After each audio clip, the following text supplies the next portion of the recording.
जय माता दी। इस बार पौष मास में सोमवती अमावस्या लग रही है। सोमवती अमावस्या में औरतों को पीपल के पेड़ का 108 बार, 121 बार, 111 बार परिक्रमा करना चाहिए।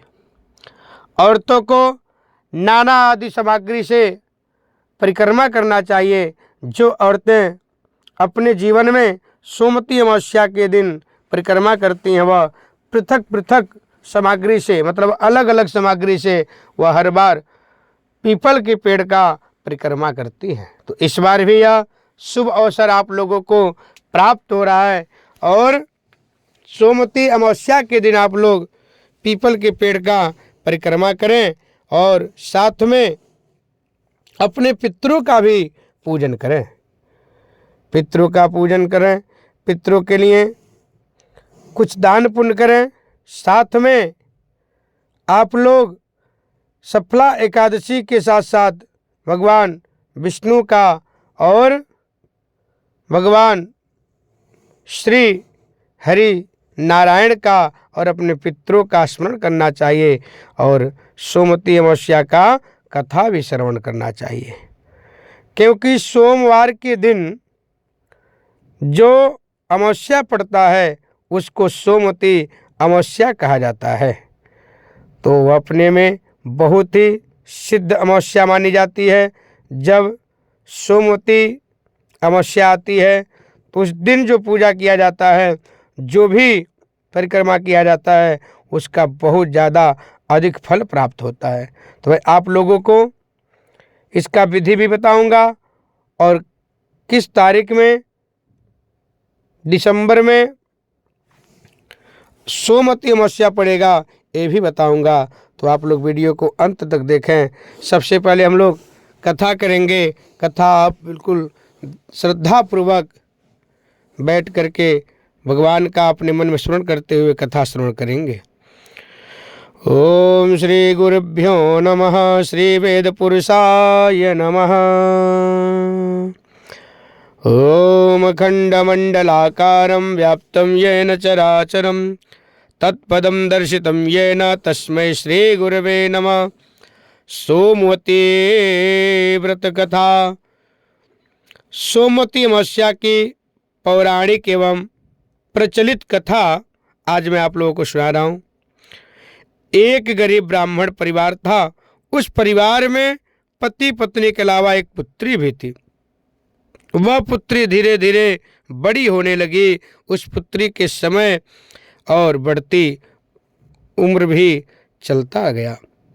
उम्र के साथ साथ सभी स्त्रियोचित गुणों का विकास हो रहा था। वह लड़की सुंदर, संस्कारवान और गुणवान थी, किंतु गरीब होने के कारण उसका विवाह नहीं हो पा रहा था। एक दिन उस ब्राह्मण के घर एक साधु महाराज पधारे और वो उस कन्या के सेवा भाव से काफ़ी प्रसन्न हुए। कन्या को लंबी आयु का आशीर्वाद देते हुए साधु ने कहा कि इस कन्या के हथेली में विवाह योग रेखा नहीं है। तब ब्राह्मण दंपत्ति ने साधु से उपाय पूछा कि कन्या ऐसा क्या करे जिससे उसके हाथ में विवाह योग बन जाए, उसके भाग्य में विवाह योग बन जाए। साधु ने कुछ देर विचार किए। विचार करने के बाद अपनी अंतर्दृष्टि से ध्यान करके बताए कि कुछ दूर पर एक गांव में सोना नामक की धोबिन जाति की एक महिला अपने बेटे और बहू के साथ रहती है, जो बहुत ही आचार विचार और संस्कार संपन्न था, पति परायण है। यदि यह कन्या उसकी सेवा करे और वह महिला इसकी शादी में अपने मांग का सिंदूर लगा दे तो उसके बाद इस कन्या का विवाह हो जाएगा। इस कन्या का वैवध्य योग मिट जाएगा। साधु ने यह भी बताया कि वह महिला कहीं आती जाती नहीं है। यह बात सुनकर ब्राह्मणी ने अपनी बेटी से धोबिन की सेवा करने की बात कही। अगले दिन कन्या प्रातः काल ही उठकर सोना धोबिन के घर जाकर साफ सफाई और अन्य सारे कार्य करके अपने घर वापस आ जाती थी। ऐसे कई दिनों तक चला। एक दिन सोना धोबिन अपनी बहू से पूछती है कि तुम तो सुबह ही उठकर सारे काम कर लेती हो और पता भी नहीं चलता।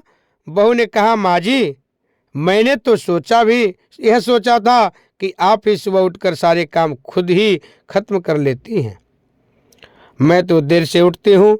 इस पर दोनों सास बहू निगरानी करने लगी कि कौन है जो सुबह ही घर का सारा काम करके चला जाता है। कई दिनों के बाद धोबिन ने देखा कि एक कन्या मुंह में अंधेरे घर में आती है। एकदम बिल्कुल अंधेरा रहता है तभी वह घर में आती है और सारा काम करने के बाद चली जाती है। जब वह जाने लगी तो सोना धोबिन उसके पैरों पर गिर पड़ी, पूछने लगे कि आप कौन हो और इस तरह छुप कर मेरे घर की चाकरी क्यों करती हो। तब कन्या ने साधु द्वारा कही गई सारी बातें बताई। सोना धोबिन पति परायण थी, उसमें बहुत तेज था, बहुत शक्ति था। वह तैयार हो गई। सोना धोबिन के पति थोड़ा अस्वस्थ थे और उसने अपनी बहू से अपने लौट करके आने तक पर यहीं रहने को कहा। सोना धोबिन ने जैसे ही अपने मांग का सिंदूर उस कन्या की मांग में लगाया, उसका पति मर गया। क्या विडंबना है प्रभु की। उसे इस बात का पता चल गया। वह घर से निराजल ही चली थी। वह सोचकर कि रास्ते में कहीं पीपल का पेड़ मिलेगा तो उसमें भौरी देकर उसकी परिक्रमा करके ही जल ग्रहण करूंगी। जो सोमवती अमावस्या के दिन परिक्रमा करते हैं तो उसीलिए वह बिना खाए पिए सोना धोबिन घर से निकली थी। पहले परिक्रमा करूंगी तब जल ग्रहण करूंगी। उस दिन सोमवती अमावस्या था। ब्राह्मण के घर पूरे सारे घर वाले मिलकर के पुए पकवान की जगह उसे ईंट के टुकड़े से 108 बार भौरी देकर 108 बार पीपल के पेड़ की परिक्रमा की और उसके बाद जल ग्रहण किया। ऐसा करते ही उसके पति के मुर्दे शरीर में वापस जान आ गई। धोबिन का पति वापस जीवित हो उठा। इसलिए सोमवती अमावस्या के दिन से शुरू करके जो व्यक्ति हर अमावस्या के दिन भौरी देता है, जो स्त्रियां भौरी देती हैं, उसके सुख और सौभाग्य में वृद्धि होती है। पीपल के पेड़ में सभी देवों का वास होता है। अतः जो व्यक्ति हर अमावस्या का न कर सके वह सोमवार को अमावस्या पड़ने वाली अवश्य परिक्रमा करना चाहिए। 108 वस्तुओं की परिक्रमा दे करके सोना धोबिन और गौरी गणेश का पूजन किया करती थी। उसे अखंड सौभाग्यवती की आशीर्वाद प्राप्ति हो गई। ऐसे प्रचलित परंपरा है कि पहली सोमवती अमावस्या के दिन धान, पान, हल्दी, सिंदूर और सुपारी की भौरी दी जाती है।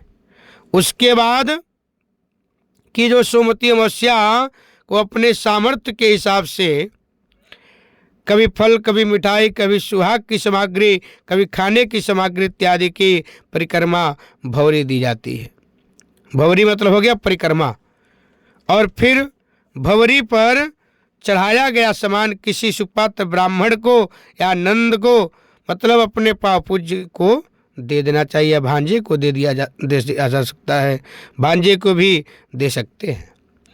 तो इस बार सोमवती अमावस्या 30 दिसंबर दिन सोमवार को पड़ेगा।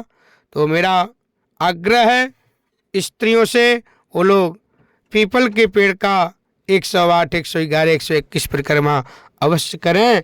इससे उनका सौभाग्य और उनके सौभाग्य की रक्षा होती रहे और अखंड सौभाग्यवती का भी आशीर्वाद प्राप्त होता है। अमावस्या के दिन पितरों का भी पूजन किया जाता है। पितरों के नाम पे दान किया जाता है। पितरों के मोक्ष के लिए और पितृदोष निवारण के लिए ब्राह्मण को भोजन भी कराया जाता है। तो इस दिन आप लोग विधि पूर्वक पूजन करें, परिक्रमा करें और भगवान का आशीर्वाद प्राप्त करें। जय माता दी।